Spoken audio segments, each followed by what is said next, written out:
factor in like just regular general, like there's people I wouldn't trust to walk through the grocery store that are really smart. You're asking a real good question, Trey, which I have no good answer for.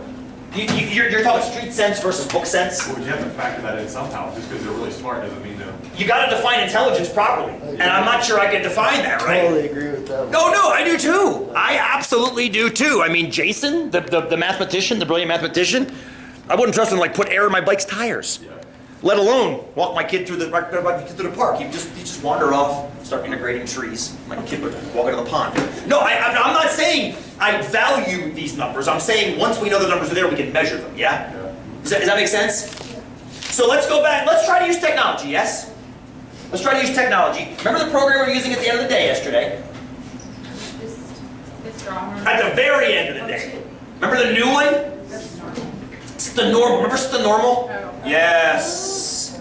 Remember Stenormal? Yes, ma'am. Yes, sirs. Program Stenormal. Distfill and Distraw are great, but they're for discrete distribution of the binomial. Stenormal is the one for the bell-shaped problems like this. Okay, so we go to Stenormal. Remember forwards versus backwards. And part of today is going to be knowing the difference between forwards and backwards. So, forwards versus backwards? Is this forwards or is this backwards? This is forward, and to recap, if you don't know it yet, that's totally fine. You will know by the end of the day. A forwards problem is when you have numbers on the horizontal and you need the areas on the vertical. Backwards is backwards, and we'll get to some of those today too, I promise. Okay? So we're doing a forwards problem. Between left or right at this point, we're going between 80 and 90, yes? So left bound would be 80. Right bound would be 90. It's going to draw it for you. What the hell? Yeah, me too. We need to put something in L1 and L2? No. You know, good question, Katie. No need for lists for this. The list is already in the graph. Wait, shouldn't we see this? Yeah. So what's wrong? Any ideas? It doesn't know... You did nothing wrong, by the way, except by running the program right now. We shouldn't have run it right now. But it doesn't know what? It doesn't know the horizontal axis. Shouldn't we have 70 to 130? Yes, here's the problem. This program is called what? St-normal. This is not a st-normal curve. There are lots and lots of bell curves in the world. Remember that slide from class yesterday that had all the different things that are bell-shaped? Schizophrenic eye patients, M&M weights, gas tanks in cars. Every single one of those data sets has its own bell curve. And those are called the general normal bell curves. This guy right here is a general. This guy has no ink.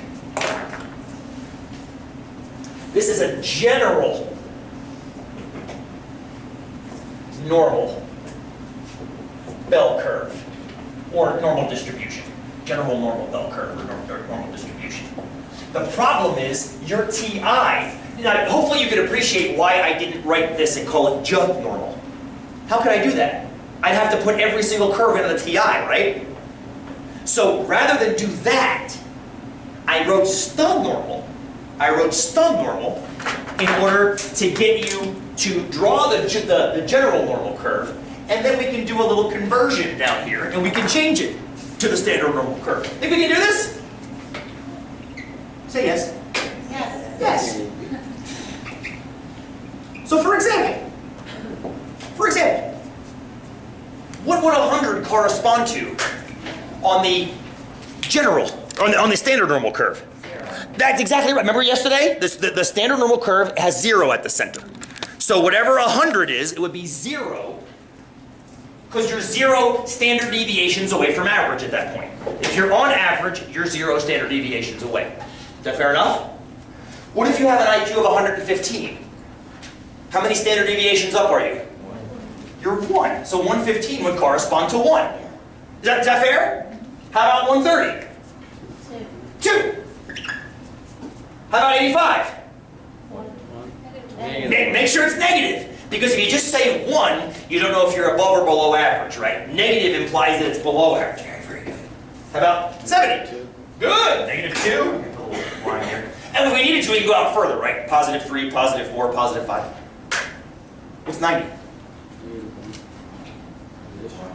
You're good, ish. We can definitely ish it. It's between -1 and 0, if we could go with an ish. But if we need more precision, what is it? Say that again? Damn close. Damn, -0.7. I hear a 0.7, a 0.8. What's 80 then? Let me use a different color. Make this in a blue. 80 and 90. Here's 80. So we know that 85 is -1, yes? And this is 0. What would 90 be? I heard -0.7, -0.8, -0.5, Be -2/3. Which one should we use?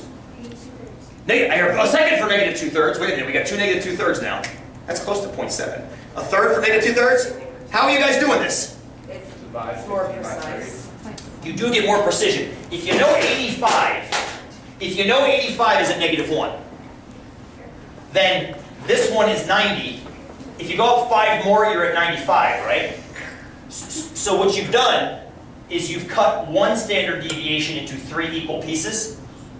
So each of these little slices is a third of a standard deviation. Does that make sense? A third of a standard deviation. So if this is a third of a standard deviation, this has to be 2/3 of a standard deviation. So this would for sure be -2/3. You're looking pissed. It's okay. There's an easier way to do it than this. But if you understand that, it's a good starting point.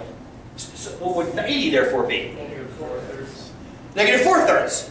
Because 5 percentage points is a third of a standard deviation. There's 1/3, 2/3, 3/3, or 1/4. So now, friends, now you can use the normal to figure out what percent. Run it again now. Yeah, for sure. There's an easier way. Don't worry about this. You don't have to do it this way every single time. This is a pain in the butt. There's a shortcut. We're going to talk about it soon, but I wanted you, rather than just give you the shortcut off the bat, I wanted you to understand what we just did. If it pissed you off, I apologize.